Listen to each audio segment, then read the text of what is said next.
My name is Eleanor Brown. I'm 30 years old, a marine biologist from Savannah, Georgia, and for most of my life I've been the family disappointment. While my younger sister Clara climbed the ladder as a high-powered attorney and prepared to marry Nathan Clark, a rising investment banker, I spent years studying coral ecosystems and analyzing water data for a modest salary of $55,000 a year. To my parents, that wasn't a career, it was a hobby.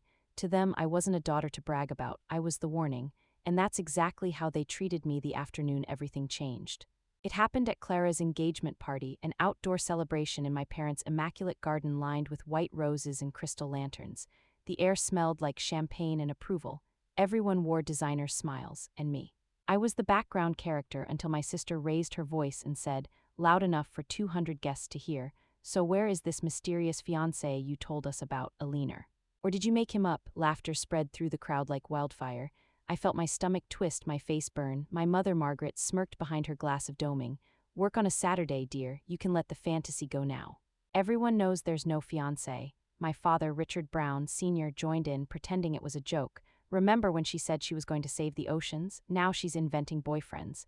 The guests chuckled, some politely, some cruelly. I gripped my glass until my knuckles went white. Before I tell you how that moment spiraled into a public humiliation and how I turned it into the greatest revenge of my life, take a second to like this video, subscribe, and tell me where you're watching from. Because what happened that day isn't just about family pride, it's about what happens when the people who should love you the most decide you're not enough. I should have walked away, but I didn't. I stood there, surrounded by laughter and pity, silently praying that Sebastian Reed, the man my family believed didn't exist, would walk through those gates. The truth was, I hadn't lied. Sebastian was real, an environmental investor I'd met 3 months earlier while working on a reef restoration project in Bermuda. He was kind, brilliant, and everything my parents would never understand. But in that moment, under the southern sun and their mocking stares, all I could do was smile through the ache and wait for him to prove them wrong. The laughter didn't fade quickly this time. It lingered, curling through the air like smoke I couldn't escape. I stood frozen, holding my glass, pretending I didn't hear the whispers that followed. "Poor Eleanor," someone murmured behind me. "She's always been different." I wanted to disappear, to sink into the manicured grass beneath my heels. Every second stretched longer, every sound sharper. Aunt Lorraine Evans, my mother's sister, appeared beside me like a vulture that smelled weakness. Her perfume was heavy, her smile rehearsed. "Eleanor, dear," she cooed, "if this man is real, surely he'd be here by now. Any fiancé worth his salt wouldn't let his bride-to-be face this alone." I turned to her slowly. "He texted me," I said, my voice barely above a whisper. "He's running late, he'll be here soon." Lorraine's smile widened, pitying and poisonous. "Of course, darling, traffic, work, invisible boyfriends. There's always a reason." She squeezed my arm gently before floating away, leaving her words to sting like salt water on an open wound. My father's laugh boomed across the garden. "You don't have to pretend, sweetheart. We all know how lonely it gets when your career doesn't come with a ring or a real paycheck." A fresh wave of laughter followed. I felt my throat tighten, my pulse drum against my collarbone. The air itself seemed heavier, thick with judgment and champagne. I told myself to breathe, to smile, to look like I belonged, even though every cell in my body screamed to run. Across the lawn, Clara sparkled like a magazine cover. White dress, perfect curls, Nathan's hand resting possessively on her back. They looked like the kind of couple people write engagement announcements about.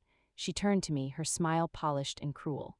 "Maybe he got lost on his way from saving the whales," she said lightly. The group around her laughed, delighted by her wit. I wanted to say something back, to cut her down with the same sharpness, but my voice betrayed me. I just stood there, fingers trembling around my glass, staring at the bubbles rising and bursting one by one. I thought about the nights I'd spent at sea, cataloging coral species by flashlight, the salt drying on my skin, the quiet satisfaction of doing something that mattered. My family would never understand that kind of purpose. Then my phone buzzed in my hand, one vibration then another. I looked down. "Sebastian Reed, running late, traffic outside Savannah, be there in 20 minutes, love you." My breath hitched. "Love you?" The words blinked on the screen like a heartbeat. He'd started saying it just last week. I hadn't said it back yet. I was too cautious, too used to being let down. But reading it there, in the middle of all that noise and cruelty, felt like someone had reached through the crowd and steadied me. I looked up. Clara was watching, her lips curling into that smug little smile she'd perfected since childhood. "He's not coming, is he?" she said sweetly. "You can stop pretending." "He'll be here," I whispered. Her fiancé, Nathan Clark, chuckled. "Sure he will. Maybe he'll fly in on a helicopter. If only they knew how right he was." Time moved differently after that. The sun seemed too bright, the air too heavy, every laugh too sharp. I could feel my family's words wrapping around me like invisible hands, tightening every time someone whispered my name. I tried to smile, to look unfazed, but my chest ached with the effort. My mother drifted toward me again, wine glass in hand, her tone laced with mock sympathy. You know, when you were little, I had such hopes for you, Elinor. You were curious, bright, full of potential, but then you chose fish. I blinked. Marine biology, Mom. Same thing, she said, waving her hand. And now you make what, 50,000 a year, 55 maybe. Meanwhile, Clara's already made partner before 30. That's success, sweetheart. She's building a future. You're floating. Her word hung in the air. Floating. It was meant to sting, and it did. I could feel heat climbing up my neck as I stared at the white roses surrounding the garden, their petals perfect, their thorns hidden. I like my work, I said quietly. That's what people say when they have nothing else, she replied.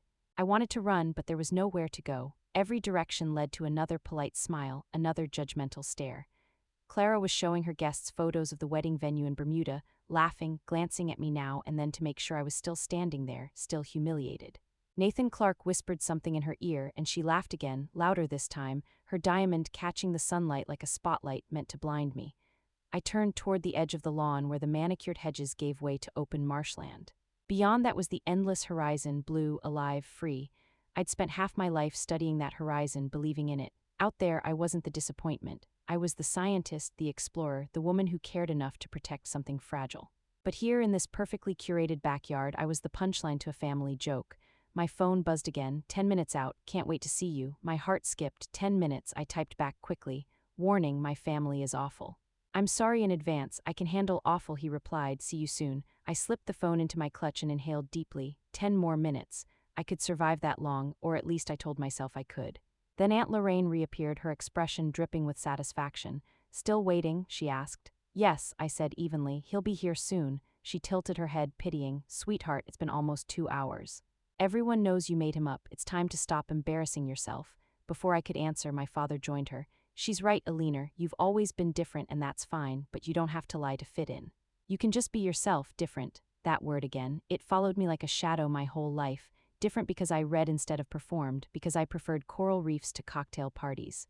Because I cared more about purpose than perception. Across the garden, Clara raised her voice again, loud enough for everyone to hear. Come on, Elinor, just admit there's no fiancé so we can move on. Something in me cracked. Not anger, not yet, but a steady calm that felt almost dangerous. I checked my phone one last time. Sebastian Reed, arriving now. Where should I land? I blinked. Land, then I heard it, distant at first. A low, rhythmic thump cutting through the chatter and music. Heads turned, my father frowned. Is that a helicopter? It was. The sound came before the sight. A low, rhythmic thump rolled through the sky like a heartbeat, faint at first, then louder, closer, until the glasses on the champagne table began to tremble. Conversations halted, heads tilted upward. My father shaded his eyes, frowning. Is someone filming a movie? The crowd murmured, curious. Even Clara stopped mid-sentence, her smile faltering, and then it appeared. A sleek black helicopter cutting through the afternoon sun, the reflection glinting off its metal body like a flash of justice.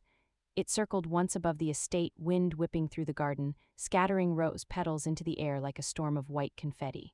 I didn't breathe, my fingers tightened around my clutch as the rotor wash swept over us, rattling champagne flutes and tugging at the tablecloths. My mother's hair whipped across her face and she shouted something I couldn't hear. The helicopter descended, hovering above the lawn, and everyone instinctively stepped back. Even the string quartet stopped playing. When the machine finally landed, the world went silent except for the hum of the blades slowing down. The door opened, a man stepped out, tall, poised, dressed in a dark suit that caught the sunlight. He adjusted his sunglasses, looked around the stunned crowd, and then his gaze found me. Sebastian Reed. For a moment, the world tilted. The humiliation, the whispers, the laughter, all of it dissolved into nothing but wind and disbelief. He walked forward, unhurried, confident, like someone who belonged everywhere. The sunlight hit his hair. His tie fluttered in the breeze. Behind him, his pilot, Captain Hayes, closed the door and an assistant followed carrying a gift box wrapped in navy paper. People whispered, "Who is that? Is this part of the event? Is he famous?" My father's face had drained of color. My mother blinked, speechless. Clara stood frozen, clutching Nathan's arm. Sebastian stopped a few feet in front of me. "Sorry I'm late," he said, smiling slightly, his voice calm but carrying through the entire garden. Traffic outside Savannah was brutal. The crowd laughed nervously, unsure if it was a joke. I couldn't speak. I just stared, tears stinging my eyes, half from relief, half from shock. He reached into his pocket and pulled out a small velvet box, the same one I'd once seen in his office drawer, the one I thought he'd forgotten about. "Elinor," he said softly. I told you I don't like making quiet entrances. Then he went down on one knee, gasps rippled through the crowd, my mother dropped her glass, it shattered at her feet. Clara took a step back, her mouth open. Sebastian opened the box. Inside, a ring with a blue topaz that shimmered like the sea. He looked up at me, steady and sure. You once told me the ocean hides its most beautiful things beneath the surface. I figured I'd prove you right. For a heartbeat, no one moved, not even me. The air was thick with disbelief, awe, and something else, vindication. Eleanor Brown, he continued, his smile gentle, you've made me a better man. You taught me that purpose is worth more than power, so in front of everyone who ever doubted you, will you marry me? The silence was absolute. You could hear the wind rustling through the roses. Then someone, an old family friend, started clapping. One by one, others joined. Applause spread like a wave, and for the first time that day, I saw something in my parents' faces I'd never seen before: fear and then shame.